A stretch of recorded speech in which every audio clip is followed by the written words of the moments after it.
kepada yang terhormat Bapak Muhammad Yusuf, Kepala Pusat Laporan dan Analisis Transaksi Keuangan, rekan-rekan dosen, dan yang kami banggakan adik-adik mahasiswa serta hadirin sekalian. Di sini pun hadir kawan-kawan dari berbagai unit termasuk dari SPI, ada Pak Aryo, dan juga kawan-kawan dari jajaran komunikasi dan kemitraan. Selamat siang, Assalamualaikum warahmatullahi wabarakatuh, dan salam sejahtera untuk kita semua. Pertama-tama marilah kita panjatkan puji dan syukur kehadirat Allah Subhanahu wa Ta'ala yang atas berkat dan rahmatnya kita diberikan kesehatan dan luang waktu sehingga bisa berkumpul di siang yang berbahagia ini. Dan juga kami ucapkan selamat datang kepada Bapak Muhammad Yusuf dan rombongannya. Kami sampaikan salam hormat dari Pak Rektor untuk Pak Muhammad Yusuf. Beliau tidak bisa hadir karena saat ini masih sedang bertugas mendampingi Bapak Presiden untuk perjalanan ke luar negeri dalam rangka kerjasama internasional. Pak Muhammad Yusuf dan hadirin sekalian, ITB khususnya kepada Pak Yusuf kami ingin menginformasikan sejak tahun 2009 mengadakan kuliah anti korupsi, dan juga sejak lebih dari 2 tahun yang lalu diselenggarakan kuliah yang namanya Studium General, yang tujuannya adalah memberikan kesempatan kepada para mahasiswa ITB di samping mendapatkan kuliah-kuliah yang sifatnya keilmuan, juga diberikan kesempatan untuk mendapatkan wawasan tambahan, khususnya hal-hal yang terkait dengan perkembangan terkini yang penting untuk diikuti di dalam negeri ini.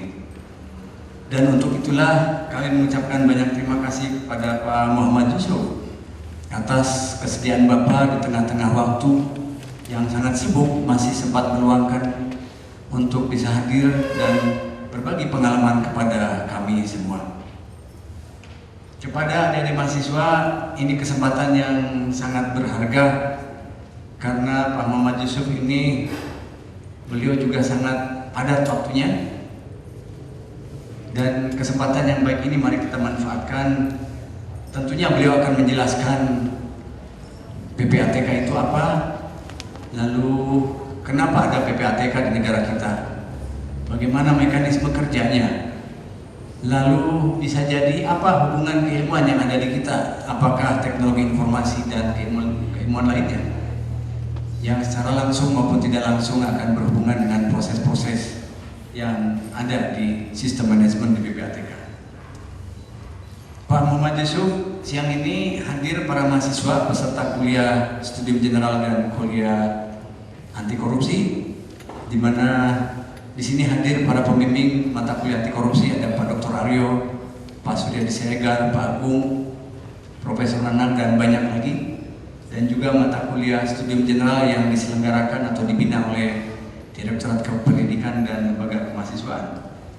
Kiranya oleh karena acara ini untuk mahasiswa, nanti pada saat tanya jawab pun kami prioritaskan lebih kepada mahasiswa untuk menyampaikan pertanyaannya. Dan ada hal yang lebih penting yang kita akan dengarkan bersama, sehingga saya tidak akan menyampaikan lebih banyak lagi. Untuk itu sekali lagi kami mengucapkan banyak-banyak terima kasih kepada Pak Yusuf atas kehadirannya, dan adik-adik sekalian, selamat menjalani kuliah Studium General dan kuliah anti korupsi yang sangat khusus hari ini karena kita mendapat kebahagiaan dan kehormatan dari Pak Yusuf untuk hadir di tengah-tengah kita. Sekian sambutan dari kami. Terima kasih. Wassalamualaikum warahmatullahi wabarakatuh. Hadirin yang kami hormati, kini kita masuki acara utama, penyampaian kuliah umum dengan tema Peran PPATK dalam mencegah dan memberantas tindak pidana oleh Kepala PPATK Bapak Muhammad Yusuf. Kuliah umum ini akan dipandu oleh Bapak Aryo P. Wibowo. Kepada Bapak Muhammad Yusuf dan Bapak Aryo P. Wibowo kami persilakan. Assalamualaikum warahmatullahi wabarakatuh. Selamat siang, salam sejahtera bagi kita semuanya. sambil menunggu mungkin nanti ada rekan-rekan mahasiswa lain yang hadir, kita bisa mulai saja dengan acara kita siang ini. Sudah hadir di tengah-tengah kita semua Bapak Muhammad Yusuf, Kepala PPATK, Pusat Pelaporan dan Analisis Transaksi Keuangan. Saya akan bacakan sekilas biografi singkat beliau. Beliau lahir tahun 62 di Sumatera Selatan, di Pendopo, Sumatera Selatan. Kemudian beliau menempuh pendidikan SD, SMP, dan SMA di Pramuka, Sumatera Selatan. Kemudian masuk ke Fakultas Hukum Universitas Indonesia dan meraih gelar sarjana hukum, kemudian magister manajemen dari IPI Jakarta. Kemudian beliau menjabat sebagai pegawai negeri sipil pada Kejaksaan Negeri Ujung Pandang sejak tahun 88 hingga menjabat sebagai asisten tindak pidana khusus Kejati DKI Jakarta pada tahun 2007. Kemudian di tahun 2008 beliau menjabat Direktur Hukum dan Regulasi PPATK, dan saat ini beliau menjabat sebagai Kepala Pusat Pelaporan dan Analisis Transaksi Keuangan. Beberapa pelatihan yang penting-penting bisa disampaikan di sini, diawali dengan diklat TUN di Fakultas Hukum Universitas Hasanuddin Ujung Pandang, kemudian berbagai macam diklat yang lain, antara lain jaksa spesialis tindak pidana khusus, jaksa spesialis penyelundupan, hak atas kekayaan intelektual hasil negara, intellectual property rights di University of Technology Sydney, Australia, intellectual property rights tingkat advance di universitas sama di Australia. Kemudian beliau juga mendapatkan pelatihan tentang legal reform di Osaka, Jepang, juga mengenai human trafficking di Thailand. Kita juga sedang diributkan oleh human trafficking. Kemudian juga human rights di University of Oslo, Norwegia. Untuk tidak memperpanjang waktu, kami akan memberikan kesempatan langsung kepada Pak Muhammad Yusuf untuk menyampaikan makalahnya, tayangannya. Mungkin nanti akan dibagi dua. Pak Yusuf menyampaikan tayangan mungkin sekitar 30-40 menit. Kemudian sisa waktunya akan kita gunakan untuk berdiskusi. Baik, Pak Yusuf, kami persilakan, Pak. Terima kasih Pak Arjo yang saya hormati, Pak Rektor, para guru saya, para dokter dan hadirin berbahagia. Assalamualaikum warahmatullahi wabarakatuh. Pada kesempatan ini saya merasa beruntung bisa hadir di ITB. Dulu cita-cita saya Pak Profesor pengen masuk ITB, pengen masuk, gak masuk sekali bisa masuk ITB, alhamdulillah masuk doang, tapi saya masuk UI aja. Lanjut deh. Nah, Bapak dan Ibu, adik-adik yang saya hormati, ini potret negeri kita yang tercinta, Indonesia. Pak Arjo ini kan ahli perminyakan, tapi ternyata di negerinya ada orang ahli minyak. Saya berasal dari daerah Bumuli, Stenpek, Pendopo, minyaknya banyak. Kalau musim kemarau ini tempat saya itu disiram dengan minyak mentah, bro, saking makmurnya. Bukan dengan air, tapi kenyataannya begini. Lanjut deh. Ini juga begitu, kita lihat di zaman sudah orang sampai ke bulan, kita masih ada anak sekolah dengan cara begini. Saya tidak tahu di mana nurani kepala daerahnya. Mungkin lagi matanya buta, telinganya tuli, tidak tahu saya. Dengan bahasa Allah lagi harus kita sindir orang seperti ini. Di satu sisi kalau kita lihat bahwa dia hidupnya berlima dengan harta, dengan fasilitas, yang semua itu adalah milik rakyat sesungguhnya. Lanjut deh. Nah, kemudian ini juga tidak pantas ada negeri Indonesia yang seperti ini. Bagaimana dia mau sehat kalau sehari-hari itu begini? Lanjut. Ini juga begitu. Lanjut deh. Nah, tapi ada sisi ini. Saya bilang sama dia, Bos Puak, bisa nggak diangkat dikit nih? Saya bilang nggak bisa kan? Ini contoh ada paradoksial yang terjadi. Ada seorang begitu susahnya untuk hidup, tapi ada orang berkelima. Dia sampai punya mobil Ferrari sampai 5 biji dia, punya apartemen. Ini angkatan saya ini usianya, angkatan Pak Arjo juga lah. Tapi Pak Arjo bilang nggak kenal sama dia. Lanjut deh. Nah ini dia yang lain. Lanjut. Nah ini salah satu kasus Gayus, kalau Bapak Ibu tahu, seorang pegawai pajak golongan 3A Ini rumahnya sebelum dia korupsi. Ini setelah dia korupsi, dia beli rumah di Kelapa Gading 2,3 miliar. Ini contoh saja. Sehingga ada pertanyaan, kalau yang golongan 3A saja begitu, bagaimana di atasnya? Nah ini Pak Profesor Kadar saya yang saya hormatin, ini ada satu keanehan di sini, Pak. Pak Aryo, saya gelarnya PhD, MSc, pasti pernah sekolah luar negeri. Beliau sama saya mungkin sama. Paling-paling Dr. Agung juga, Profesor juga, per lembar ini kita pernah milikin $100 mungkin per pieces. Ini 1.000 dan 10.000. Tidak ada di pasaran. Nah, ada yang terbelalak matanya kan, beliau bangga begitu. Aneh kan deh.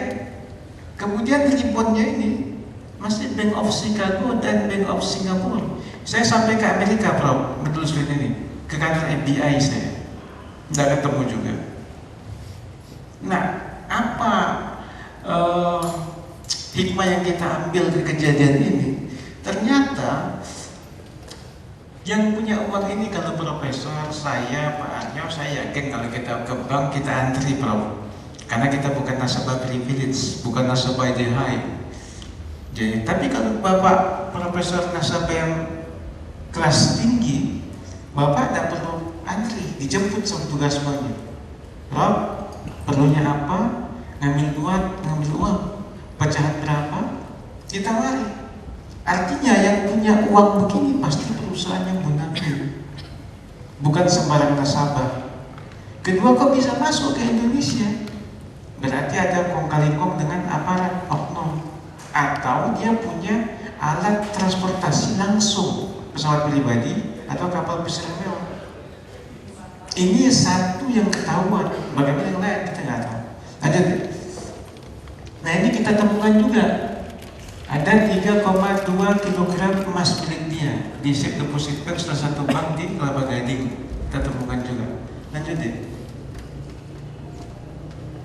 Nah, paradoks yang tadi terjadi Bapak dan Ibu karena praktek korupsi. Korupsi bisa karena dia menyalahgunakan jabatan kewenangannya, bisa juga karena dia punya pengaruh, bisa juga karena dia memang orang yang dianggap punya jasa. Nah, kondisi korupsi di Indonesia, kenapa kok korupsi itu seperti sangat susah untuk diberantas? Karena begini karakteristiknya, dia terorganisir. Kalau Bapak dan Ibu adik-adik saya izin berdiri, kalau Bapak Ibu adik-adik lihat, tidak pernah ada kasus korupsi pelakunya tunggal. Tidak pernah ada. Selalu melibatkan banyak pihak. Kemudian dalam beberapa kasus melibatkan aparat. Kasus simulator kemarin itu cerminan bagi kita. Kasus Banggar. Kemudian lagi pelakunya seringkali tidak terlibat langsung. Memang invisible man, tidak kelihatan dia. Sampai sekarang kalau profesor cek siapa sih otaknya kasus Banggar, Pak? Nggak tahu. Yang maju cuma ada Sonda, Won, juga yang Jabar, Nazarudin. Tapi siapa? Invisible man-nya. Karena dia cerdas, dia cerdik, dia lihai, dia hebat. Kemudian ibarat rantai kejahatan ini susah untuk ditelusuri semua. Jadi mohon maaf kalau ada A, B, C, D, E, F, kita tangkap si A, kita tanya siapa yang punya ide, pasti ada aku. Pasti putus. Jadi kalaupun kita mau coba telusurin, keburu kita pensiun, habis tenaga, habis biaya, habis waktu. Kemudian lokusnya, tempatnya ini, mohon maaf, kasusnya Nazarudin dan AS itu bicara tentang universitas di Indonesia, semua kena itu. Semoga TV tidak, semua dimasukin. Hanya bedanya ada yang berhasil, ada yang tidak. Tapi semua dicoba. Kemudian alat sarananya canggih. Kami menemukan ada orang kirim duit dari Medan, Pak Aryo, ke Jakarta, $800.000 Singapura. Pakai KTP palsu. Bingung kita siapa yang kirim.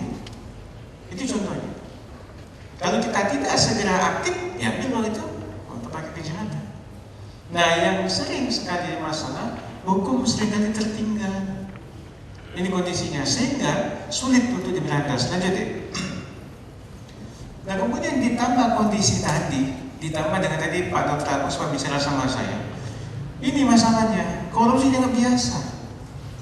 Suatu yang lazim kalau kita mengurus suatu keperluan, apakah KTP, apakah SIM, kalau berintip, jika tidak malah aneh. Padahal penerimaan itu nggak boleh, karena udah digaji, diberi fasilitas. Kedua, kalau pun ada orang bermasalah, dia bilang cuma manajemen kok, bukan suatu kejahatan. Nah yang kita harapkan di sini sebenarnya membentuk diri adik-adik sekalian bakal generasi penerus kami harus memandang bahwa corruption is the criminal activities. Itu yang harus dibangun. Nah kemudian tadi Dr. Agung bilang gimana Pak Yusuf? Mereka nanti kan terjun ke lapangan. Ternyata sudah rusak di situ. Nah, rusak atau tidaknya orang itu tergantung pada kondisi ini, Pak Dr. Agung. Ada nggak niat untuk melakukan? Kalau dia beriman, dia yakin bahwa Tuhan tidak pernah tidur, malaikat tidak pernah kehabisan tinta mencatat amal perbuatannya, pasti dapat.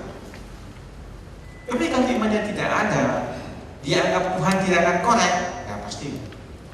Kedua, niatannya akan lebih mulus lagi apabila dia punya kemampuan, ability untuk itu. Tadi saya katakan kan harus punya kemampuannya. Kemudian ada peluang. Kenapa peluang terjadi? Pasti sistemnya tidak baik, tidak transparan, tidak akuntabel. Kemudian ada aspek memberikan semacam pembiaran. Kemudian targetnya cocok. Nah untuk menghapusnya kita tiadakan salah satu di antaranya. Lanjut. Nah Bapak dan Ibu, inilah kondisi Indonesia. Saya terserah nanti mau nikmat, bagi saya tidak ada masalah. Saya tidak alasan. Kasus banggar sekarang yang diusut KPK sekarang baru AS, Nazarudin, Won, sama Zulkarnain Jabar. Yang kami bikin sudah banyak, Prof. Pak Arya, ibarat begini nih, yang muncul perlu sedikit, di bawah itu masih, ini gambarannya. Kira-kira begitu postur korupsi di Indonesia. Masih banyak laporan-laporan PPATK yang belum disikapin oleh para penegak hukum. Disikapin, rame Pak. Ya. Seperti ini. Nah ini kenapa ini terjadi? Kita harus melakukan pemetaan. Pertama di sini pada saat perumusan anggaran. Kemudian pada saat penggunaan anggaran. Ini dua tempat ini sebenarnya. Jadi kalau dua tempat dibenahi, ada maskat yang baik, ada sistem transparan, sedikit banyak ini bisa berkurang. Tapi kalau ini dikelola sedemikian rupa, dibuat makin sulit untuk dilacak, ya makin besar di sini. Lanjut ya. Nah, kondisi-kondisi tadi, kesulitan tadi, karena selama ini penegak hukum itu membongkar kasus dengan pendekatan follow the suspect, mencari siapa pelakunya. Manakala nggak ada saksi yang melihat, mendengar, mengalami, kalaupun ada tidak berani, nggak bisa diungkap. Akibatnya jadi case-nya tak menambah. Nah, PPATK membangun paradigma baru. Jadi kalau yang selama ini follow the suspect, kerja kalau ada seorang manajer bank ditemukan tewas di depan taman situ, pikiran penyidik pada zaman dahulu, siapa yang bunuh ini? Ada yang melihat kan? Begitu polanya. Nah, kalau korupsi enggak. Kita tidak bicara tentang siapa orangnya, tapi menelusuri aliran dana. Contoh kasus cek pelawat. Pada saat mereka menerima cek itu di Hotel Dharma Wangsa tahun 2004, kurang lebih 2004-2006 itu, yang tahu itu Tuhan pertama. Kedua malaikat rakib, malaikat atid. Keempat yang terima yang terima. Begitu dia belanjakan, PPATK bisa dapatkan 480 lembar travel check. Ada yang oleh ajudannya, ada oleh supirnya, ada oleh pihak lain. Bisa terbongkar. Waktu kami lagi bongkar itu, mereka tidak sadar Pak. Masih tidurnya, masih ketawa-ketawa. Sekarang begitu juga Bang Garin. Masih melihat di televisi dia cekas, bilang sebentar lagi kau masuk. Ya. Ini pendekatan follow the money. Dia tidak sadar diri lagi dibidik. Nah untuk orang seperti saya tidak ada pistol Bapak dan Ibu. Kalau Pak Polisi kan punya pistol. Kalau saya nggak ada satu nggak bunyi. Sehingga dengan pendekatan bisa aman saya. Orang nggak tahu bahwa Pak Yusuf yang utak-atik si aslinya nggak tahu. Jadi aman ya. Lanjut ya. Nah, manfaatnya ini sangat besar, banyak sekali. Kemudian PPATK kita lihat di sini melakukan penelusuran itu dari 3 sisi. Bisa deteksi, bisa represif, bisa preventif. Di sini tadi saya bicara dengan Pak Rektor, Pak Profesor Kadarsyah dan Pak Arya bahwa PPATK sudah mengusulkan kepada Menteri Keuangan dan Gubernur BI perlu dibuat regulasi pembatasan transaksi tunai. Jadi kalau saya beli mobilnya Pak Arjo misalnya, berapa harganya Alphard 1M, saya ambil uang ke bank, duit saya ini, duit sah. Bank tanya, tahu Pak Yusuf, untuk bayar mobilnya Pak Arjo saya beli. Oh, Bapak hanya boleh ambil 100 juta saja cash. Selebihnya minta tolong Pak Arjo buka rekening untuk ditransfer. Jika dengan cara begini, tidak ada lagi kita temukan ada uang swap dalam kardus durian, dalam karton durian, nggak ada lagi. Tapi sampai sekarang saya belum direspon Pak, belum jadi berwacana saja. Kemudian deteksi, kami melakukan pendeteksian bisa berangkat dari figur orangnya. Siapa sekarang duduk di banggar? Oh si A, si B. Siapa yang duduk perusahaan malam? Oh saya. Udah kita cek siapa nama lengkap dia, istrinya, anaknya, mungkin selingkuhannya. Biasanya ada duit nyangkut di sana. Dia nggak sadar. Itu deteksi Pak. Kita melakukan pemitigasi, pemetaan daerah-daerah mana yang rawan untuk disalahgunakan uangnya. Nah kalau represif ini sudah jadi isu seperti sekarang, itu kita gencar Pak. Kita bisa sampai bulan negeri Pak ya. Ini dekat ya, lanjut ya. Nah pendekatan peluda money tadi banyak manfaatnya. Yang lawan dari peluda suspek tadi. Pertama kalau kita ingin untuk recovery aset cepat sekali. 3 kasus yang bisa saya mencontoh bersama Nazarudin, El Nusa, dan Kap Batubara. Miliaran semua ya. Satu pun tidak ada duit yang lari ke luar negeri Pak. Tapi kasus Senturi, Robert Tantular, kita temukan 9 sampai 11 triliun duit kita di Hong Kong. Karena dulu bukan ini pendekatannya. Hisam Al-Warak, Ali Rafa Rizvi juga begitu, kita temukan di Swiss, kita temukan di Guernsey. Di JNC, tapi pendekatan ini bisa sejak awal kata bank hak untuk menghentikan, memblokir, PPATK untuk juga menghentikan, penegak juga begitu. Kemudian pendekat teori ini bisa menghubungkan siapa pelaku lapangan dengan otaknya. Waktu kasus mantan ketua KPK, satupun orang tidak ada yang percaya bahwa Williardi itu bekas Kapolres, waktu dia Kapolres kajarinya itu terlibat pembunuhan dari yakin Pak. Tidak satupun orang percaya Sigit itu, pengusaha koran Merdeka itu terlibat, bersih dari darah tangannya. Dan begitu PPATK temukan ada aliran dana dari Sigit kepada Willy 200 juta, terbongkar semua. Kemudian teori ini juga bisa menghubungkan antara pelaku dengan siapa penikmat aset. Si A korupsi terus dibelikan rumah, belikan apa villa, pasti tahu. PPATK bisa telusurin sertifikat atas nama siapa, bilang tahu. Sehingga akhirnya tidak ada tempat yang aman dan nyaman bagi mereka. Dengan kondisi demikian, maka kita berharap ke depan orang berpikir sejuta kali untuk melakukan kejahatan. Nah, rezim ini Pak Profesor yang kami lagi bangun Pak Aryo, kami menggalakkan penegak hukum, you must use this system. Nah, sudah berapa cara sebagai kasus Wan berhasil, kasus S berhasil, pejabat berhasil. Lanjut deh. Nah sekarang kita bicara tentang apa sih istilah pencucian uang. Ini bukan uang dicuci-cuci Bapak dan Ibu ya. Tapi gambarnya begini ya, maksudnya supaya gampang diingat. Ya, provokasi gampang. Nah inti dari pencucian uang itu adalah upaya apapun bentuknya untuk mengabulkan asal-usul uang kejahatan seakan-akan bukan dari kejahatan. Ini contohnya. Nah, lanjut. Nah, secara konvensional, begini cara orang mencuci uang, Pak. Dulu tahun 30-an ada budget namanya Al Capone. Dia ini dibuat restoran cash, ada dari bisa sini drug, bisa di judi, bisa sini mengganti trafficking, mungkin di sini perbuatan lainnya. Setelah itu ada pada diri dia merasa takut, khawatir nanti anak buahnya berkhianat, khawatir dilaporkan pada polisi, khawatir dirampok, khawatir kebakaran. Kegelisahan tadi maka duit tadi udah taruh di tempat yang resmi. Bagaimana cara naruh ke sini? Tidak susah Bapak Ibu, bisa di satu bank banyak nama. Kok bisa? Bisa bikin KTP palsu. Kami temukan ada KTP atas nama Megawati, Antasari Azhar, Irman Ghani, Ferdinand Beri, bukan mereka.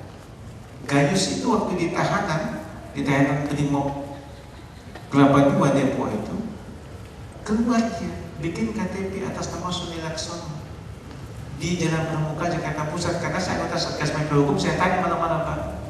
Terus bikin lagi password, terbang dia ke Macau, ke Singapura, ke Malaysia, coba ke Bali.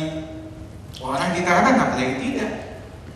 Nah, bisa masuk di sini, bisa juga dengan banyak nama di banyak bank, bisa banyak tempat. Dia taruh di bank, dia belikan saham, dia belikan emas, dia belikan polis asuransi dan sebagainya. Setelah ada di sini, sedikit agak lega. Ini proses namanya placement, penempatan. Begitu udah di sini, dia sedikit banyak masih khawatir juga. Namanya kan KTP-nya palsu, takut nanti. Atas apa? Biasanya dia mulai jasa oknum lawyer. Dia bikin perusahaan. Saya formal, perusahaan PT ada ribut, terus dikatakan bahwa punya cabang di Guernsey, di offshore bank sini. Punya cabang di Christmas Island. Punya cabang di Bahamas. Dengan dasar akte anggaran dasar pendirian perusahaan, dia buka rekening di sini. Setelah nomor rekening, dia perintahkan internet banking transfer ke sini. Begitu udah tiba di sini, sudah lega aja. Kenapa? Tidak gampang musuhnya, ada beda sistem hukum, kesulitan bahasa, sistem yang complicated, dan akses yang sulit. Begitu sudah di sini, dia bikin lagi perusahaan kedua, perusahaan Y. Kalau tadi X, di sini mungkin dia komisaris utama, mungkin direktur utama. Setelah ada formalitasnya, dia bikin plan di rumahnya, dibuat perjanjian seakan-akan ini pinjam ke sini. Ada formalitasnya. Dengan dasar itu nanti dia telepon, kan dia juga punya nih, tolong transfer uang dari perusahaan ini ke sini. Dasarnya ini ada agreement perjanjian pinjam meminjam. Begitu tiba di sini duitnya, namanya integrasi, dia belikan mungkin properti, mungkin kendaraan, bikin usaha pom bensin, bikin minimarket. Kalau orang tanya, Pak Arya kok sekarang Bapak jadi kaya? Saya punya perusahaan Pak Yusuf nih, PTY, dapat pinjaman dari sini. Nah, kira-kira begitu cara mengisi uang Pak. Sehingga kalau kita cuma dari sini pijakannya, nggak bisa kita melacaknya. Makanya pendekatan follow the money tadi kita mundur ke belakang. Itu. Lanjut ya. Lanjut aja. Nah, Bapak dan Ibu, ini contoh kasus Melinda D. Ya, yang tadi yang pakai hak pendek tadi. Yang placement di sini. Jadi ini ada namanya Citibank Teller yang ngurusin kasir-kasir di bank itu. Ini si cantik. Saya minta maaf kalau keluarga itu karena sudah putusan pengadilan dan ada dosa bagi saya ungkap ini ya. Nah, kemudian ini nasabah gold Pak, yang punya uang 5M ke atas biasanya. Nah, orang-orang ini saking sibuknya Pak Profesor, dia memasrahkan pada ini orang. Jadi kalau butuh uang dia telepon, saya perlu uang 1M. Oh siapa? Nanti dia kirim kuriernya ini ke orang itu, minta tanda tangan. Masih kosong itu, kan udah percaya dengan modal ini. Jadi mata kita suka sekali tergoda. Belum tentu yang ada dipandang yang ada dinikmati, belum tentu ya.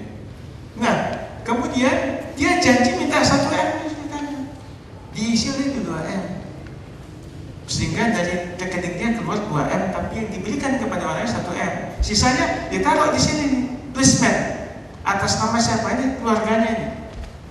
Ini adiknya, adik suaminya, ini keluarganya, ditaruh sini. Ada atas nama suaminya. Setelah berada di sini, level pertama, dibuat supaya lebih sulit dilacak, dilereng kayak kulit bawang tuh. Layarnya pakai berlapis maksudnya. Diberikan ke apartemen kemana sini.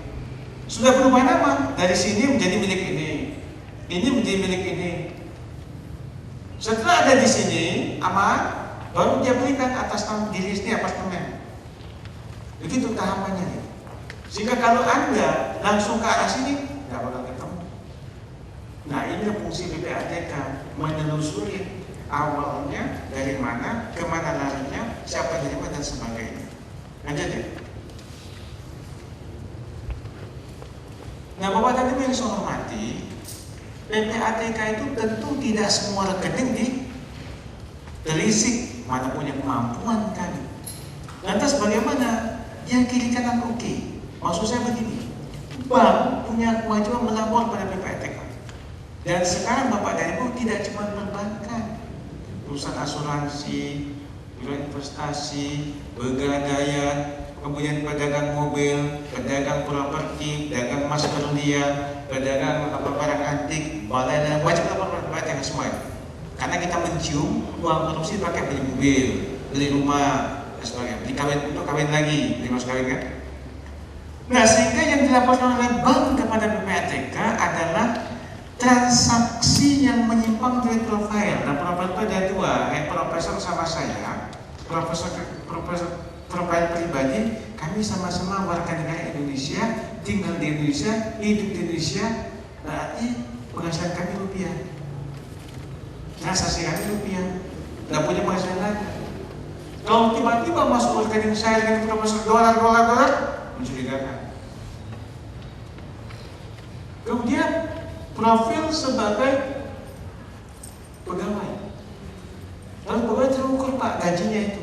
Biasanya masukkan duit ke bank itu pada sekali, dipotong di depan Pak Aryo, tabung atau sisa belanja.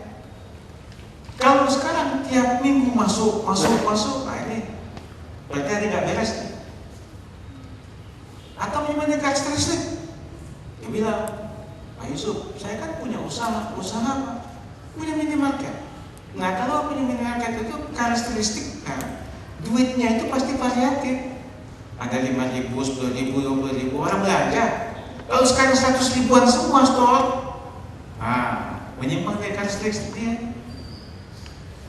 Dari pola kebiasaan.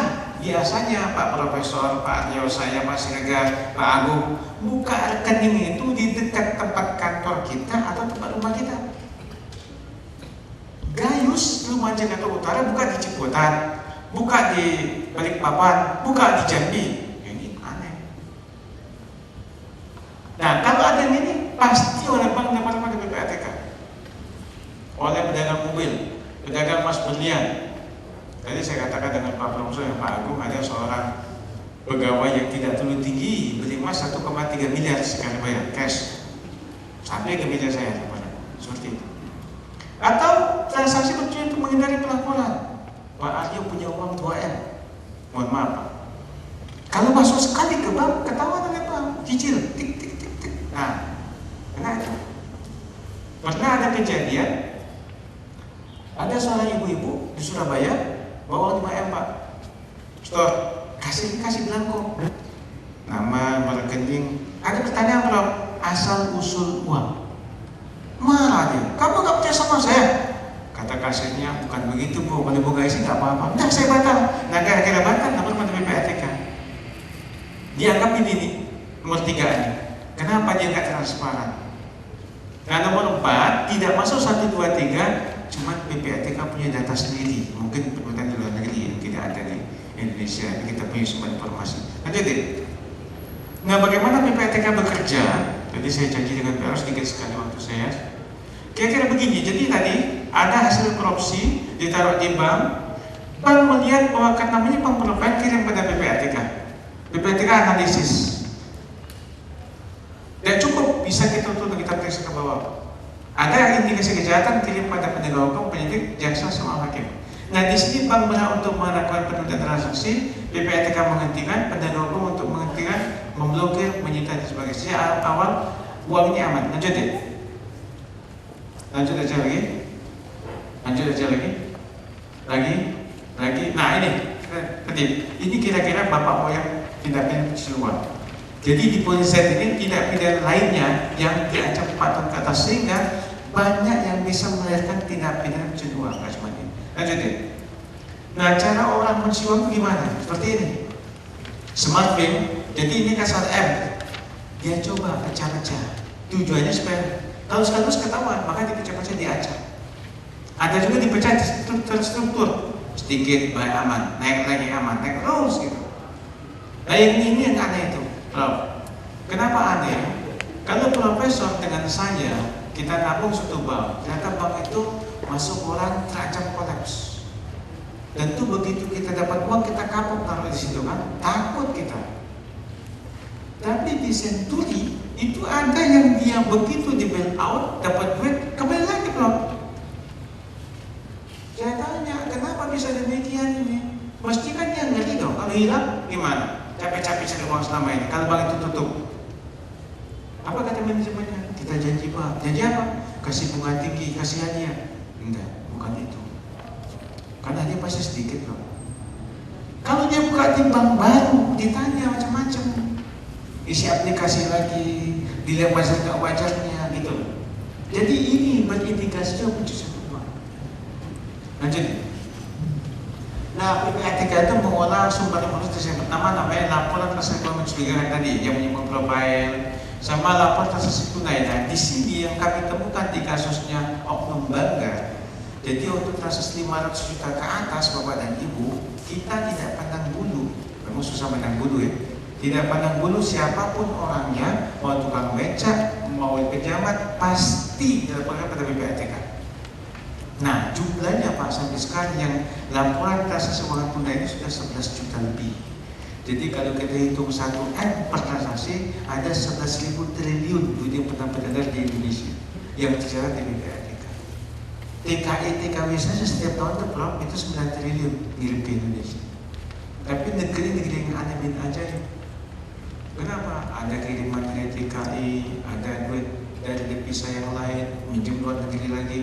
Tapi selalu nggak ada uang di rumah. Kemudian laporan penguatan uang tunai lintas batas. Jadi ketentuan undang-undang kita itu setiap orang yang masuk ke Indonesia yang bawa duit $10.000 atau lebih wajib lapor pada PPATK. Lebih cukai bisa lapor PPATK. Nah ini pada bulan Mei 2011 saja hanya 1 bulan yang melapor ya 135 juta US dollar. Belumnya nggak melapor. Nah tadi kasus Gayus yang tadi saya katakan yang per pada 1.000 dan 10.000 itu nggak lapor, itu 74 M. Bayangkan. Kemudian laporan transaksi lainnya ini yang bawa duit tunai saya katakan. Nah di sini yang baru nih. Jadi sejak tanggal 20 Maret 2012 kemarin saya mengeluarkan keputusan Prof. Jadi yang wajib melapor pada PPATK ditambah, termasuk pedagang emas berlian, pedagang mobil, agen properti, pedagang barang antik, sehingga tidak ada tempat yang aman bagi mereka untuk membelanjakan uang haram. Makanya kalau profesor atau bapak ibu yang pernah baca di suatu majalah mingguan adanya anggota oknum DPR beli mobil mewah, ya kita temukan begitu, nggak bisa mengenal lagi nih. Lanjut deh. Nah informasi PPATK itu sifatnya informasi intelijen, sebab itu tidak bisa diumbar-umbar. Kita salurannya hanya pada penegak hukum. Kalau penegak hukum tidak jalan, saya tagih. Nggak juga jalan, maka saya nyanyiin di koran di media. Saya ngomong di koran, sehingga dia ada ketakutan, kemudian bisa diproses. Lanjut ya. Nah ini kalau kita lihat laporan dari pihak perbankan tadi atau pedagang properti yang sifatnya suspicious transaction karena menimbulkan profile atau jumlah 500 juta atau lebih atau karena sebatas, begitu masuk ke PPATK melakukan penambahan nilainya dengan cara database kita sebagai informasi lain sehingga produknya menjadi laporan intelijen. Nah ini sifatnya tidak boleh jadi barang bukti, harus dikelola lagi. Kemudian ini menjadi trigger mekanisme investigasi. Nah hampir semua kasus KPK itu mulai dari sini sebenarnya. Lanjut. Nah formatnya seperti ini, ada kasus posisi, ada profil nasabah, ada hasilnya, ada kesimpulan. Jadi siapa kasus posisinya? Oh dia masukkan duit berkali-kali dan sekian ke rekening sekian. Profilnya, oh dia seorang PNS, pekerjaan ini usia sekian. Nah ini kemarin saya lihat lagi ada yang aneh lagi Pak. Seorang yang lahirnya Pak Aryo sama saya sama, ini dari tahun 70-an Pak. Tapi dia punya deposito yang lebih dari 100 lembar. Kan ada benda ajaib ini. Sejak kapan dia bekerja kira-kira? Itu yang ketahuan. Makanya kalau besok ini, saya lagi turunkan tim ini. Kalau besok valid betul, saya kira geger lagi. Lanjut ya. Lanjut aja saya kira. Nah, ada 3 Bapak dan Ibu kejahatan yang diatur di dalam Undang TPPU. Pasal 3 ini tindak pidana pencurian aktif. Kenapa aktif? Jadi setiap orang yang menempatkan, mentransfer, mengalihkan, belanjakan apapun juga, ada beberapa lainnya, dengan catatan yang jadi objek untuk ditempatkan, ditransfer, dibayarkan ini adalah harta kekayaan dan tidak mesti uang. Harta kekayaan yang diketahui atau patut diduganya. Pengertian diketahuinya misalnya A dan B merampok bank. Begitu merampok, duit dibawa ke si A, tapi lari berpisah dia. Lari berpisah. Kemudian kata si A, B udahlah, lu sembunyi itu saya kirim aja lah duitnya. Nah, jadi si A mengirim kepada si B, ditransfer nih. Cuman pengirim tidak mau ke nama A, pakai nama Badu. Maka dia kena pencucian uang. Kenapa? Karena ada sini menyembunyikan asal usul. Dari mana tahunya? Dia tidak mau pakai nama asli. Ini aktif namanya. Ya, di pasal 3 ini ada 2 syaratnya. Satu yang jadi objek untuk digelap, ditransfer, dialihkan, dibelanjakan dari kejahatan. Kedua, tujuan dia belanjakan transfer itu untuk menyembunyikan. Beli mobil, BPKB-nya atas nama orang lain. Beli rumah, sertifikat atas nama orang lain. Beli saham tidak pakai namanya nomini seperti itu. Lanjut ya, lanjut lagi. Nah, pasal 5 ini lawannya yang pasif. Dia setiap orang yang menerima. Yang menerima, jadi kalau seorang istri dikasih sama suami uang 10 miliar, istri patut menduga kerja suami pun dia apa? Pantas nggak dia? Oh enggak. Kalau kan dia terima, kena di sini. Nah, ceritanya pada saat kasus Milendadi tadi diusut, staf saya telepon saya, Pak, apa seorang penyidik di Mabes Polri bingung tuh, si Andika kena pasal berapa suaminya itu? Kenapa saya bilang? Karena mobil Ferrari itu dibeli atas nama si Milendadi, cicilannya asal Milendadi, BPKB Milendadi, tidak ada usaha menyembunyikan. Sebenarnya kena pasal 5, dia kan tidak terima Pak. Nah, coba lihat, setiap orang yang menerima, menguasai, enggak juga Pak katanya. Kan di garasinya Melinda ditaruh dengannya. Terus penempatan enggak, ini kan barang fisik, bukan uang. Pentransferan bukan juga. Ini ada kata-kata menggunakan. Nah, saya bilang, yang pakai mobil itu siapa? Disentuh. Yang susah itu di antara duit dari menggelapkan dana nasabah Citibank itu kan diberikan silikon. Nah, disuntik ke tempat-tempat tertentu, dipakai malam hari nggak bisa dibuktikan itu, susah saksinya. Ya, maka kita di sini. Jadi pasal 5 ini, kenapa saya agak ngotot kepada KPK untuk pakai TPP? Begitu duit masuk rekening dia, Prof, maka kena.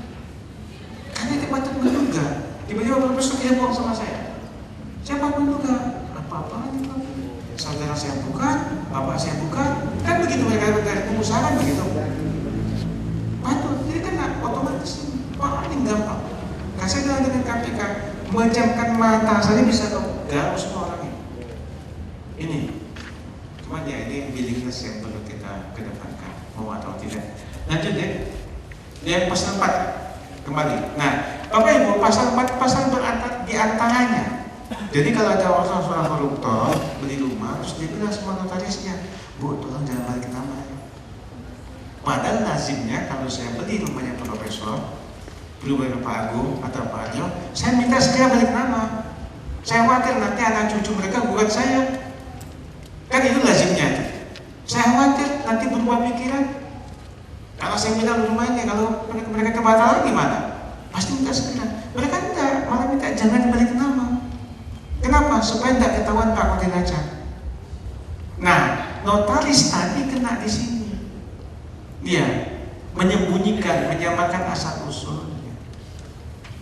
Jadi kalau Bapak Ibu beli jual kendaraan, jangan mau dibebani sama pihak pembeli. Berapa saya pinjam berapa ya? Oke, tapi saya pinjam KTP berapa tiap bulan, tiap tahun, berapa? Jangan mau. Takut di sini Prof. Manakala duit dari barang haram terbawa kita. Tidak semua orang itu baik di sana. Nggak semua baik. Ada orang-orang yang mentalnya tidak bagus. Begitu ketemu orang tak pernah semua hukum malah dikerjain. Itu perlu waspada. Lanjut ya. Lanjut lagi. Nah ini semua informasi PPATK. Setelah kita kaji TPPU dari sini Pak Aryo paling banyak dari korupsi, dari asuransi, perbankan, perpajakan. Ini mana ini sekarang? Ya. Kemudian ada juga trafficking person, ada psikotropika. Nah ini sangat sadis nih, banyak jumlahnya. Ya, yang seperti kalapas Nusa Kambangan sampai duit disimpan di rekening cucunya. Kasihan kita tidak ngerti apa-apa dibawa untuk ikut menikmati barang haram. Ada juga yang dia pada saat deal dengan sang penyogok bawa orang tuanya ke restoran. Ya, orang tua justru menyaksikan praktik jahat seperti ini. Sudah nggak ada nurani. Lanjut deh. Ini statistik PPATK yang pada pokoknya sampai dengan sekarang kami sudah terima laporan menyangkut transaksi keuangan mencurigakan hampir 100.000 lebih kalau kita lihat. Kemudian transaksi yang sebanyak tunai itu 11 juta lebih. Dari seluruh kita analisis Pak, kita temukan yang berindikasi pidana sekitar 2.000-an kita kirim pada penegak hukum. Nah sayangnya penegak hukum masih belum mensikapi seluruhnya. Masih banyak argumentasi yang dibangun. Ada yang bilang belum cukup bukti, ada yang bilang bahwa lagi diselidiki, ada yang lagi ditelaah. Saya nggak ngerti yang mana yang jujur mana tidak. Saya datang kepada kepolisian, saya tanya gimana nih? Kita masih selidikin Pak, tapi sampai apa nggak tahu. Datang kepada KPK-nya lagi ditelaah. Datang ke Jaksa Agung masih dikaji, begitu alasannya. Nah, kalau Bapak Ibu mau pasti, saya kira nanti di akhirat. Ya. Habis deh. Saya kira itu aja Pak, kita buka diskusi saja. Jadi Bapak dan Ibu Saudara khususnya saya terbuka insya Allah kita diskusi. Tidak mesti pada fokus ini saya semuanya berbau, tidak menjawab, kita bisa jawab kalau enggak ya nanti saya tanya sama yang lebih ngerti. Baik, terima kasih Pak Yusuf. Beri aplaus dulu, mohon maaf. Baik, kita masih punya cukup banyak waktu dan tadi kita sudah mendengar sendiri kesediaan Pak Yusuf untuk berdiskusi dengan kita semua. Tadi Pak Karasya sudah mengingatkan bahwa utamanya diskusi akan dilakukan kita oleh mahasiswa. Silakan, mungkin ada 3 sektor. Saya mulai dari sektor dulu, mungkin ada yang ingin ditanyakan? Tidak ada.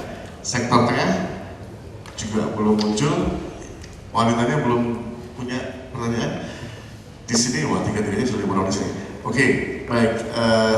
Yang berbaju biru, kemudian Anda juga mau tanya ya. Kemudian satu persatunya silakan ke Mike, kemudian sampaikan nama dan program studinya. Silakan. Assalamualaikum warahmatullahi wabarakatuh. Ya, selamat siang Pak Yusuf. Perkenalkan saya Zamzam, mahasiswa jurusan astronomi.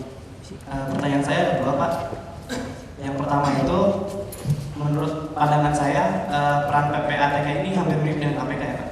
Dan coba dijelaskan Pak apa perbedaan yang dasar yang jelas dari PPATK dengan KPK ini.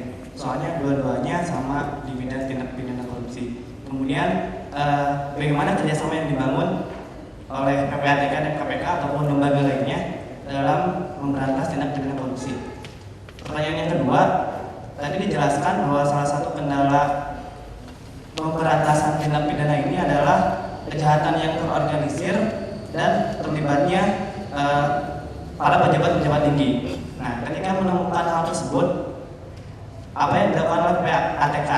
Apakah lantas menyerah karena sulit menemukan siapa aktor utamanya atau seperti apa Pak?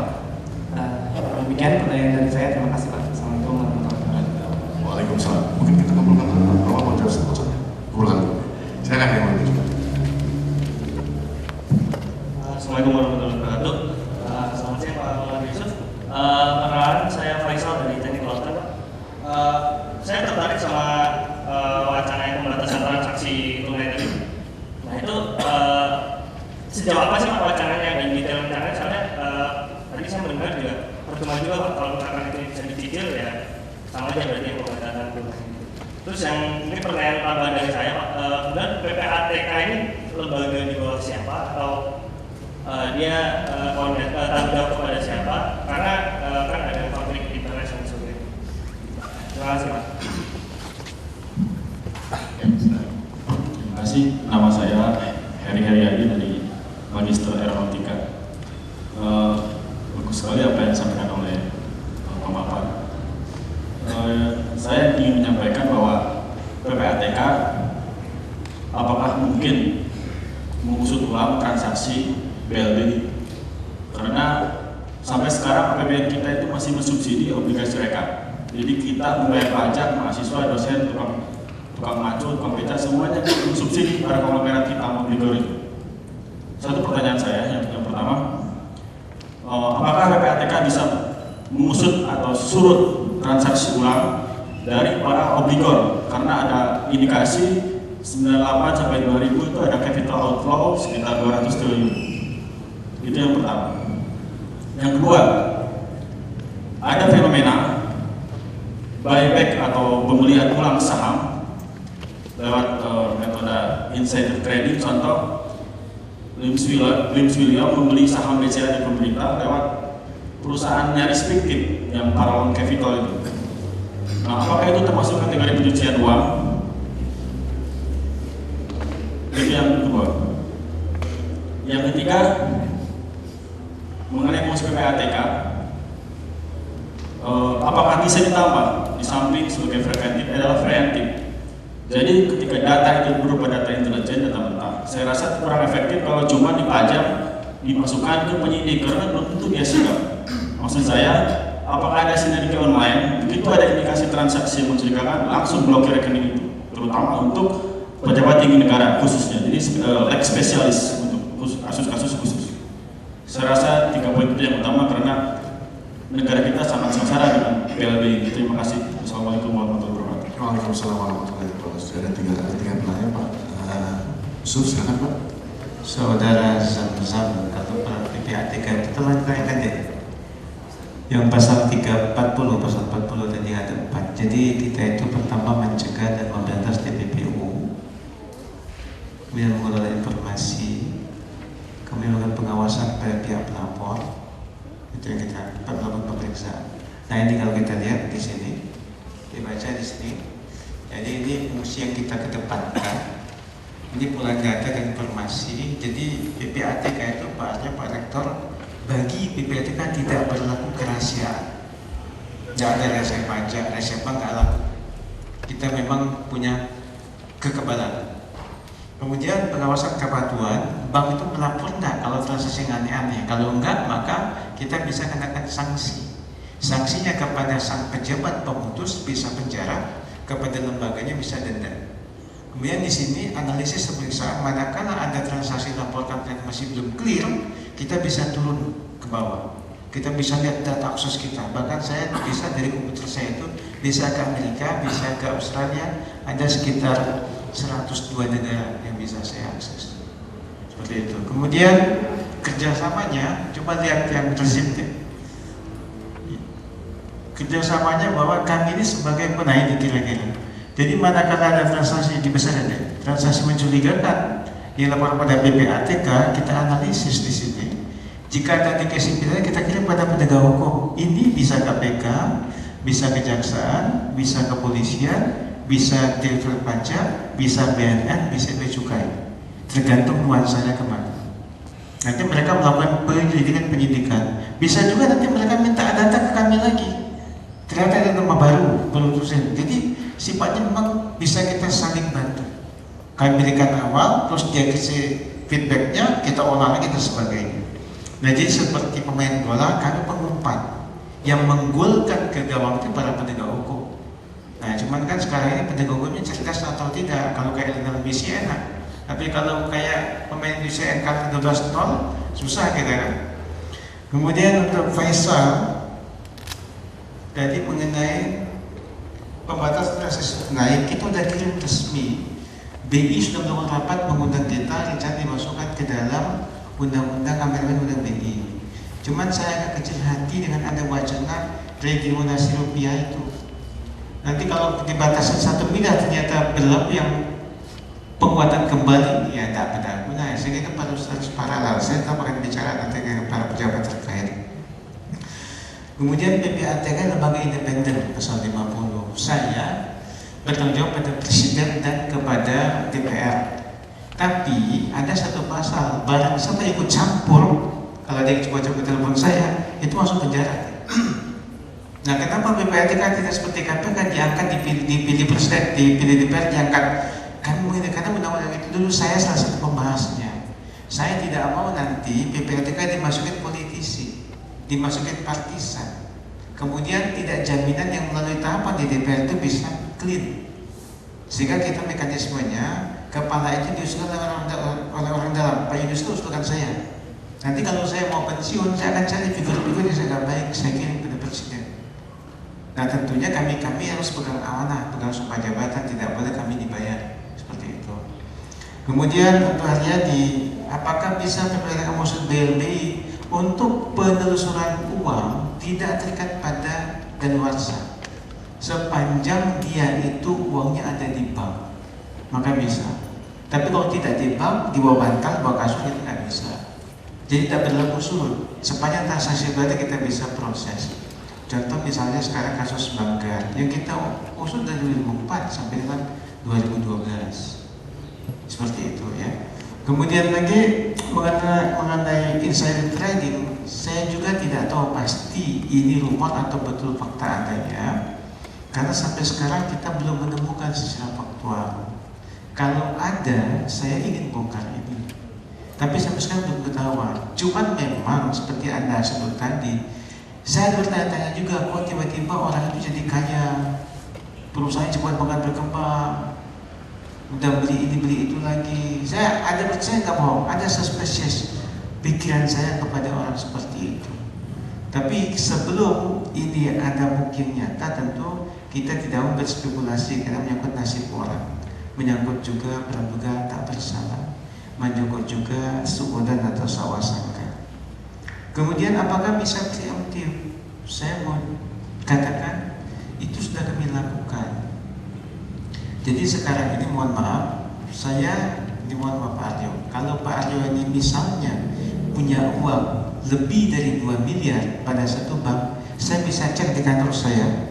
Nama kan sudah dikasih nama beliau nih, ada kartu namanya. Saya ketik ini, Aryo Prawito, ya. Muncul deh. Dan saya udah uji kemarin. Tetangga saya cek, ketemu angkanya, punya uang sekian M. Sepanjang disimpan di bank. Kami tidak, jadi sudah. Kemudian kami sudah punya online dengan Kemendagri. Jadi kami bisa tahu siapa anaknya, siapa istrinya, dan yang sah. Bisa ketahuan disimpan di rekening siapa ini. Terus kita juga sudah online kepada KPK, kepada kepolisian, kepada kejaksaan. Sekarang saya lagi minta dengan pajak. Jadi manakala ada orang transaksi kita temukan masuk ke 5 miliar, saya akan cek bayar pajak ke orang ini. Kalau pajak ini nihil, berarti cuma suap. Nah, kalau dia gaji mesti kena pajak. Nah ini lagi karena pajak ini ya terserah saja. Pajak ini masih belum terbuka secara apa yang kita masih ada baru-baru sedikit. Tapi kita galak-galak terus, insya Allah akan baik. Jadi preemptif sudah kita lakukan.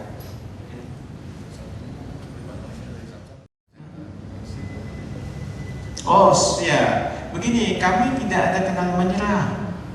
Yang saya laporkan ada jenderal beneran, ada jenderal kancil, ada prajurit, ada pengusaha. Nggak, saya nggak peduli deh. Saya tidak mau hidup saya menanggung beban orang lain. Nggak mau saya. Saya pernah ditelepon petinggi. Kamu nyebut ini, ya saya mau. Ini saya bilang mana? Mau diapain? DPR tanya saya, dikirim saya surat, minta keterangan tentang rekening gendut polisi. Nah kalau saya jawab polisi saja, pasti polisi marah sama saya. Kemudian polisi pasti nanti merangsek ke sana ke DPR, jangan bikin pansus deh, jangan bikin panja, kan begitu. Nah saya nggak mau bodoh, saya jawab rekening gendut sebagai berikut: PNS sekian, jaksa sekian, hakim sekian, polisi sekian. Tarik nafas saya, dan DPR sekian. Jadi nggak ada barang bukti deh, ya. Rata lah ya, seimbang gitu ya kira-kira ya. Baik, itu kira-kira jawaban untuk 3 pertanyaan pertama. Mungkin sudah ada lagi, mungkin pertanyaan-pertanyaan yang muncul dari floor, dari para mahasiswa, mahasiswi. Biasanya mahasiswi kita ini meskipun sedikit tapi kritis biasanya. Atau dari Bapak, Ibu dosen mungkin, silakan. Assalamualaikum warahmatullahi wabarakatuh. Saya tadi ada konsultasi di belakang, tapi saya kira saya ingin share terbuka dengan kawan-kawan mahasiswa.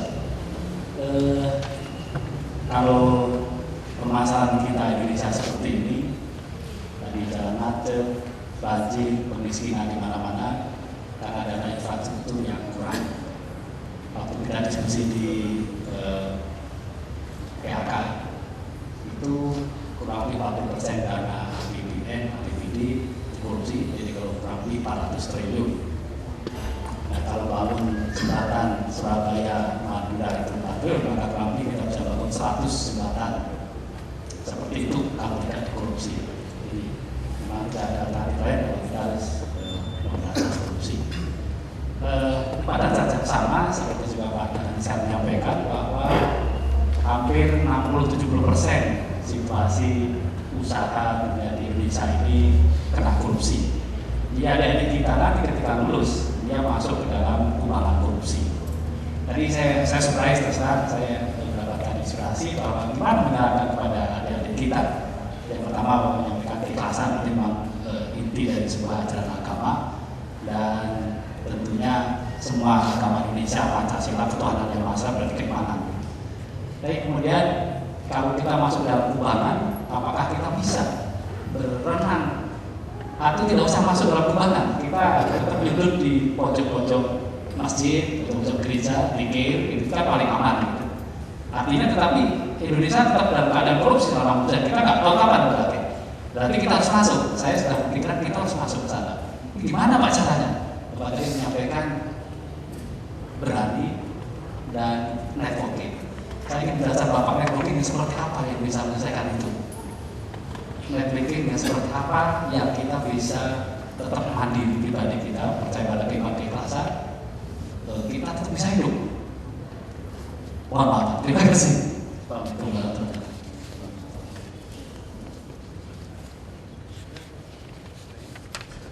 Ada lagi yang lain? Atau satu dulu mungkin dijawab? Oke, sambil menunggu mungkin. Jadi begini Pak Agung, ambil contoh yang sederhana KPK kemarin Pak. Saya termasuk salah satu menjadi anggota anti mafia hukum di grup BBM. Jadi yang menggerakkan masyarakat bisa membela KPK itu network. Jadi network yang saya maksud network yang membangun solidity. Nah, ambil contoh sekarang misalnya alumni ITB, katakanlah kita ambil spesialnya perminyakan atau teknik sipil. Mereka diminta untuk isi buku alumni, terus mereka diminta bikin segala macam email, PBB dan segala macam, kemudian kontak. Seperti kejaksaan, Pak Agung. Manakala ada jaksa yang teraniaya di sana, ada surat pembaca masuk dari temannya kepada Jaksa Agung, kepada saya. Seperti kemarin, contoh sederhana saja, kasus salah satu tersangka sidang Jakarta Selatan. Sidangnya karena lama itu jam 9 malam baru mulai sidang, selesai jam 11. Tiba di rutan jam 12 malam, ditolak sama orang rutan. Alasannya jam kerja. Nah kalau ditolak mau dibawa tahanan ini, padahal tahanan mesti bersyukuran. Mereka telepon ke saya. Saya lihat di HP saya nggak tahu, saya nggak saya angkat. Dalam masuk SMS, Pak mohon bantuan Pak, kami baru sidang sekarang di rutan Cipinang sini nggak bisa diterima. Karena bos kita hubungan Wakil Menteri Hukum dan HAM. Pak, ini nggak bisa gini. Dia telepon. Nah jadi network yang saya maksudkan, network yang memang dia dibina secara konsisten, berkelanjutan, membangun solidity. Nah solidity baru terbangun kalau dia merasa seia sekata, seirama, senasib sepenanggungan, tidak merasa bahwa ingin menjatuhkan, Pak, tapi ada prihatin. Misalkan begini, kita harus tahu diri lah. Misalnya saya dengan Pak Aryo sama-sama satu alumni. Saya tahu beliau cerdas. Kok tahu-tahu aku yang jadi kaya? Sama-sama pegawai negeri. Mestinya malu saya. Mestinya malu dong. Jelas cerdaslah beliau. Sama-sama golongannya, tempat departemennya sama. Kok saya bisa kaya? Perjalanan sampai kan nggak ada. Ya korupsi lah saya bilang. Nah kalau ini dibangun sikap seperti ini, saya yakin. Nah di KPK harus seperti itu Pak. Semua orang akhirnya karena yang ngomong Pak Agung, mohon maaf, walaupun ngomong Pak Agung salah orang percaya Pak. Pak Agung yang ngomong, Pak Aryo yang ngomong, dikatakan bahwa ada 2 kompi pasukan, nggak segitu Pak. Tapi karena sumbernya orang dipercaya, terbangun Pak semangat. Nah kira-kira demikian. Nah bagaimana soal ini bisa dibangun? Memang ini harus intens bergaulnya.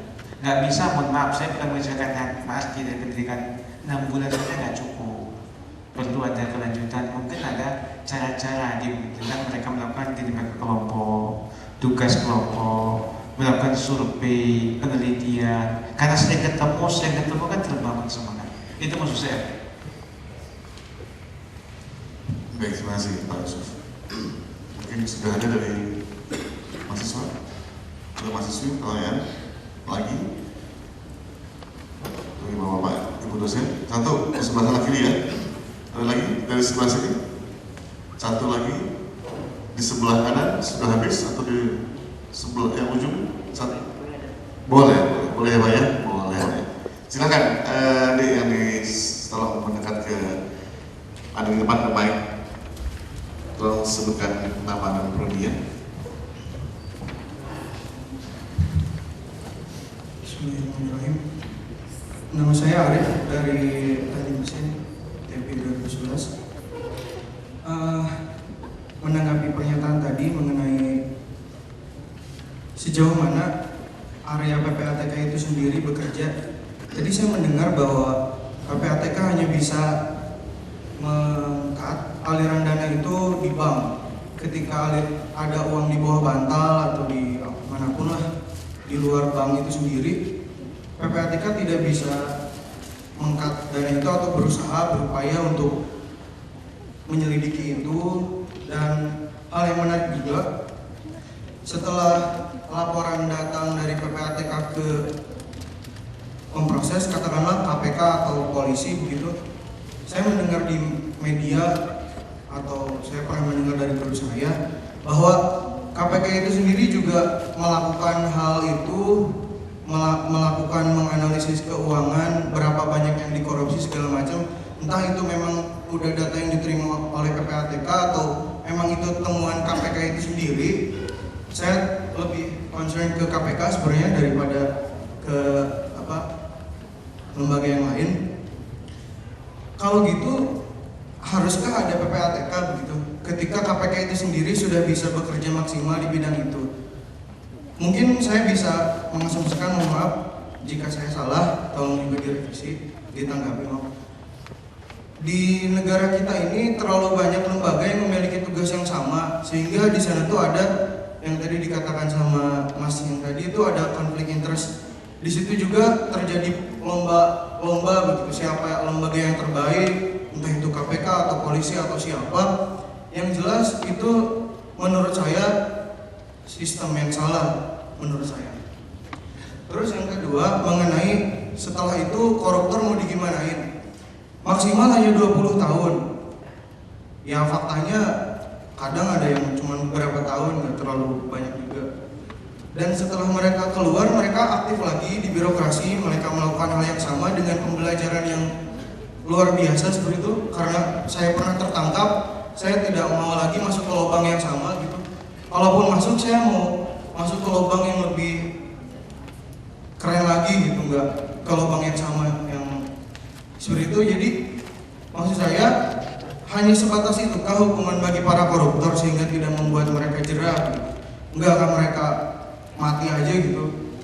Enggak cuma sekedar itu, enggak cuma sekedar dihukum tapi mati aja, mau korupsinya berapapun, kalau korupsi ya korupsi. Dan yang terjadi di masyarakat kecil, oke lah gayus, oke lah kasus apa yang besar-besar seperti itu. Menurut kami masyarakat kecil itu semua gak berdampak secara real gitu. Gayus korupsi mau berapa miliar, toh hidup kami susah juga gitu. Gayus mau nggak korupsi berapa miliar, toh hidup kami susah juga. Saya mau menanggapi bahwa pengalaman saya pribadi ketika saya membuat, contoh kecil lah, saya membuat KTP. Saya membuat KTP ingin dengan cara yang sah. Saya tidak memberikan apapun ke si pejabat itu. 3 bulan KTP saya nggak jadi-jadi. Saya coba datang ke tempat pembuatan KTP itu, Pak, mana KTP saya? Aduh, maaf, kami lagi sibuk. Padahal cuma membuat KTP gitu. Bulan selanjutnya saya coba kasih uang. Oke lah, maaf, saya kasih uang 20.000. Ternyata 1 minggu selesai gitu. Apa yang terjadi sebenarnya? Kasus yang lain, ketika saya ditilang. Mungkin beri waktu yang lain untuk bisa menyampaikan. Ya, jadi cukup sudah. Tolong ditanggapi aja kalau memang ada yang bisa ditanggapi, dan mohon maaf jika perkataan saya tadi ada yang menyinggung atau salah. Baik, terima kasih Saudara Arif. Yang berikut, sampai kedua, silakan. Singkat-singkat saja ya, Mas ya. Oke, selamat siang, jalan sore, selamat itu. Saya Anis dari Fisika 2008. Saya ada 2 pertanyaan singkat sebenarnya, cuman pertanyaan mungkin standar bagi orang-orang yang awam. Pertama itu, kok bisa atau tidak Bapak untuk melacak? Tadi kan Bapak bilang bahwa tidak bisa melacak untuk transaksi-transaksi yang tidak melalui bank. Misalkan saya menerima uang korupsi 1 miliar dan saya belanjakan untuk hal-hal kecil, jam dan lain-lain, di mana di situ tidak ada transaksi via bank, tidak ada keterangan pajak dan lain-lain. Apakah itu masih bisa untuk diselidiki barang-barang kecil? Terus di mana saya misalkan membeli sebuah rumah, di saat ini jujur sangat gampang untuk membuat KTP, bahkan saya pernah memiliki beberapa KTP dengan nama dan alamat yang berbeda. Nah, apakah ketika si X sudah berubah KTP-nya, kakaknya dirubah dengan dimanapun tempatnya, dia membelikan uang korupsi sebuah rumah, sebuah mobil mungkin di daerah tertentu, apakah itu masih bisa dilacak, Pak? Di mana keterangannya sudah berbeda. Yang kedua, kembali lagi nih pertanyaan orang awam, masih terlihat di kita, entah itu KPK, PPATK, kok pejabat-pejabat yang sebagai kita, orang-orang terpandang di atas sana, yang secara logika itu kerjaannya seperti itu aja, tapi kekayaannya membludak, kok tidak gampang untuk ditangkap, Pak? Mungkin kalau istilah Nazarudin itu adalah Anas dengan banyaknya kekayaan, padahal dia nggak ada pekerjaan gitu. Nah itu kira-kira kita sebagai orang awam kok masih belum diproses, ataukah mungkin keluarga mantan presiden kita yang uangnya sangat bergelimang di mana di seluruh benua. Nah itu kok masih belum bisa diproses, salah di bagian mana kan ditindak di polisinya, jaksanya, atau PPATK-nya belum bisa untuk menganalisis itu uangnya dari mana saja. Oke, itu terima kasih dari saya. Waalaikumsalam. Berikutnya, cepat ya Mas. Terima kasih. Pertanyaan singkat, sebenarnya saya ingin mendengar bagaimana pendapat Bapak sebagai orang yang mungkin sudah lama ya berkecimpung di dunia tindak pidana pemberantasannya. Itu kira-kira masa depan Indonesia ke depannya akan seperti apa, Pak, di bidang di korupsi ini? Apakah nanti mungkin 50 tahun lagi Indonesia akan bebas korupsi atau akan makin merajalela atau seperti apa, Pak? Gitu aja. Saya mulai terakhir saja dulu. Jadi begini deh, masa depan kita tergantung kepada anda sekalian sama kebijakan yang diambil oleh pemerintah sekarang. Ambil contoh, kalau pemerintah mengeluarkan regulasi pembatasan transaksi tunai, jadi pertanyaan dari saudara Aris tadi, Anda termasuk satu emomat, ya guys. Tapi kalau ada pembatasan transaksi tunai itu regulasinya, waktu orang itu ambil duit untuk nyogok, pasti ketahuan. Tapi kalau nggak ada aturan, waktu orang ngambil nggak ada pembatasan. Akhirnya liar kemana-mana aja. Nah, jadi kalau ada aturan-aturan tadi yang membuat sistem jadi baik, laporan kekayaan, kami lagi buat undang-undang perampasan aset. Jadi pertanyaan Anda tadi, orang-orang yang punya harta kekayaan, kenapa nggak diusut dia? Karena terbentur pada asas praduga tak bersalah. Selalu kalau kamu coba-coba, dia gugat balik, minta ganti rugi sekian miliar, sekian triliun. dan kita bisa melakukan perbuatan tak menyenangkan seperti itu. Nah, sehingga ke depan PPATK menjadi leader di situ. Kita bikin undang-undang perampasan aset. Jadi kalau nanti ada tuan X, dia sebagai seorang pegawai negeri atau pegawai pabrik misalnya, yang gaji katakan gaji 10 juta, tapi punya BMW, punya Mercedes, punya Pondok Indah, maka dilihat nanti SPT sama KPR-nya. Ternyata tidak terdaftar, diminta datang ke pengadilan jelaskan dari mana asal usul uang itu kau beli rumah di Pondok Indah, kau beli mobil itu, nggak bisa jelaskan, dirampas. Jadi tidak menjarakan orangnya. Kalau menjarakan orangnya pasti banyak perlawanan. Tadi ada bersalah. Apakah berani seorang prajurit menjadi seorang jenderal? Banyak tidak bagainya. Sehingga kita bangun sistem baru, namanya menjadikan aset sebagai sasaran.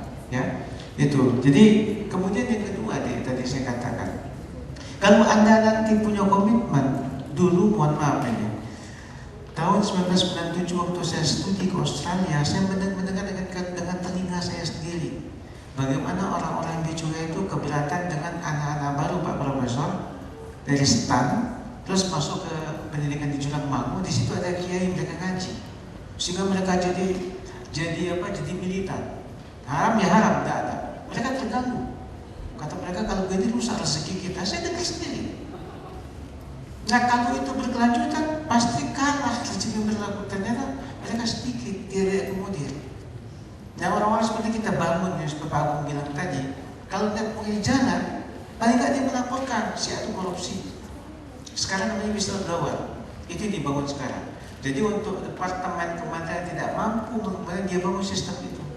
Jadi orang dalam melaporkan perbuatan orang dalam. Kalau itu jalan, saya kira bisa akan tertib. Nah, tentu tidak bisa juga lepas dari pendidikan. Menanamkan rasa malu penting.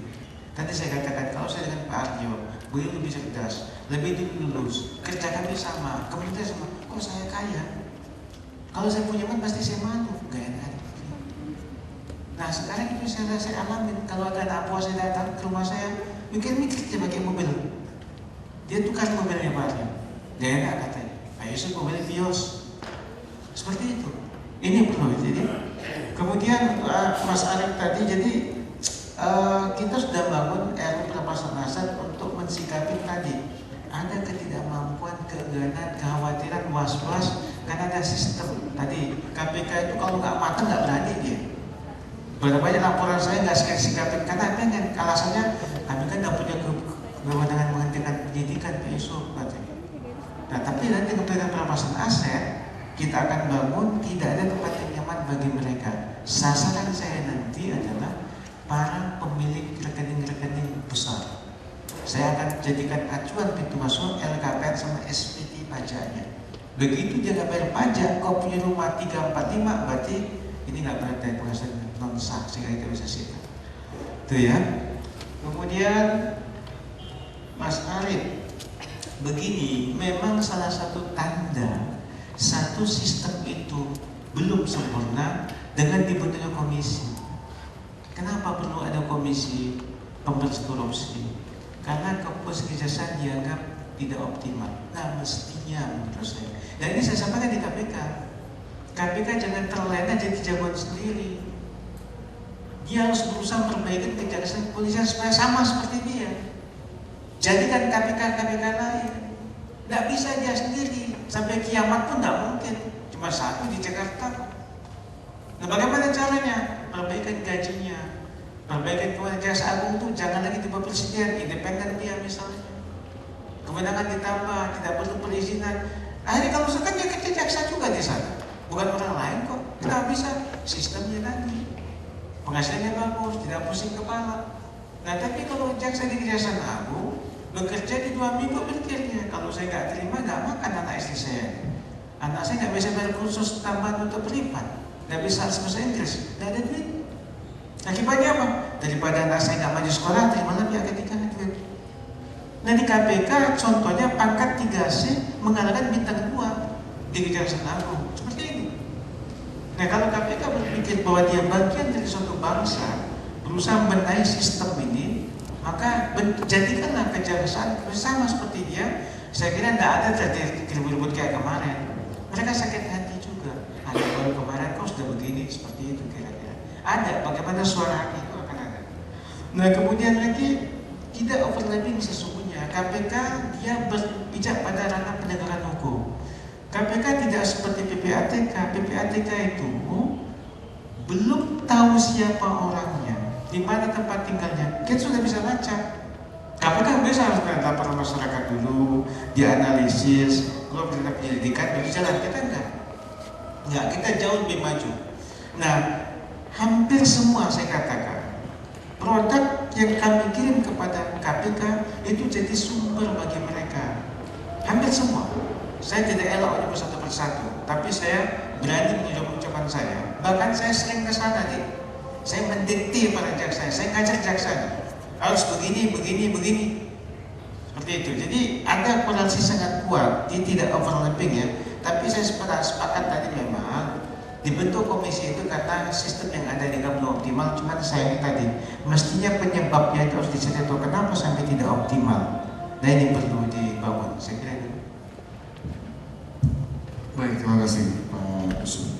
Ada satu hal yang tadi cukup menggelitik Pak, mungkin perlu penjelasan lebih lanjut dari Pak Yusuf yang mengatakan tadi bahwa KPK harus memperbaiki kejaksaan dan kepolisian sehingga menjadi KPK baru Pak. Itu kan artinya mengingat sekarang kondisi KPK yang ada baik dari sisi sumber daya manusia maupun dari sisi anggaran dan demikian Pak. Artinya ada sesuatu yang lain di luar KPK yang bisa mempercepat proses ini terjadi. Artinya membuat kejaksaan dan kepolisian menjadi institusi lembaga hukum yang benar, yang baik. Nah kira-kira kalau kita mengharapkan KPK sendiri yang melakukan itu kan tentunya kapan itu akan terjadi Pak? Sementara perang terus terjadi nih Pak. Kira-kira ada ini Pak, kiat-kiatnya? Lalu saran saya secara resmi KPK mengusul pada Presiden dan DPR. Tidak bisa dipungkiri bahwa gaji polisi, gaji jaksa itu kecil. Sementara tanggung jawabnya godaannya besar. Kenapa KPK bisa bagus? Karena semua tercukupi. Nah, sama-sama warga negara, sama-sama sarjana hukum, sama-sama warga negaranya merah. Kok perlakuannya beda? Mestinya dilakukan sama dengan WNI juga, bangsa kita juga. Usulkan supaya dikasih. Kalaupun tidak bisa sama persis mendekati paling tidak. Ini kalau bisa disetarakan seperti itu, maka tugas KPK jadi ringan. Kayak terbagi dia. Karena sistem jalan, orang yang kredibel, tidak ada perlu sangka. Nah sekarang kan ada kecurigaan Pak. Di tengah sana dia kan nggak beres nantinya. Sehingga yang di sana merasa kami nggak dianggap. Padahal kan anak-anak kami yang di sana, nah seperti itu. Jadi saya kira memang perlu ada pencerahan kepada para petinggi negeri dan DPR supaya KPK itu juga diminta partisipasi. Sampai sekarang satu saja contohnya, KPK itu ada fungsi supervisi Pak, nggak jalan itu, nggak ada sekarang. Ada nggak TV supervisi? Nggak ada. Saya ke sana Pak. Padahal kalau dia ada Pak, dia bisa menggait para jaksa ini. Ini bahwa jangan begitu, begini. Ini enggak. Jadi kesan yang muncul ada egosentris di situ, sehingga lembaga yang lebih senior yang kemudian KPK cuma menangani korupsi saja, dia menangani semua tindak pidana yang berbahaya seperti terorisme. Ini menurut saya seperti itu. Jadi kita harus balance melihatnya. Ya, baik, jadi sebetulnya keterlibatan sistem juga harus ada di sana ya Pak ya. Baik, kesempatan terakhir mungkin saya berikan kepada Pak Gadasa atau Pak Sudari kalau ada pertanyaan. Bapak yang lain, baik. Saya kira memang waktunya sudah sampai Pak, sudah hampir jam 3 dan azan juga sudah terdengar. Demikianlah dari mahasiswa terutama ya, jadi kuliah umum kita pada hari ini yang diisi oleh Pak Muhammad Yusuf berkaitan dengan kerja atau peran PPATK, tidak saja dalam hal tindak pidana korupsi, tapi tindak pidana secara umum, perannya seperti apa. Sebagai apresiasi kita mungkin mohon aplaus untuk Pak Yusuf. Terima kasih banyak sudah kami bisa mengundang Bapak lagi Pak untuk sesi yang selanjutnya. Baik, saya kembalikan kepada moderator. Assalamualaikum warahmatullahi wabarakatuh. Sebagai ucapan terima kasih, Institut Teknologi Bandung akan menyampaikan cindera mata kepada Kepala Kepala PPATK Bapak Muhammad Yusuf. Kepada Bapak Profesor Kadarsa Suryadi kami persilakan.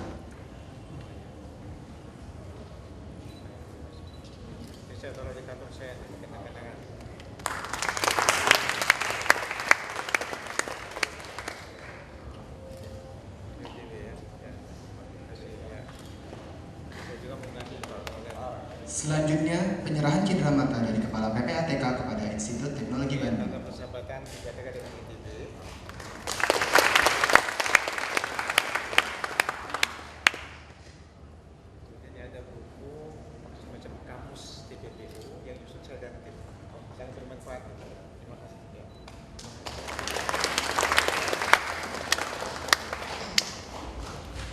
Dengan berakhirnya penyerahan cindera mata, maka berakhir pula kuliah umum KU 4078 hari ini.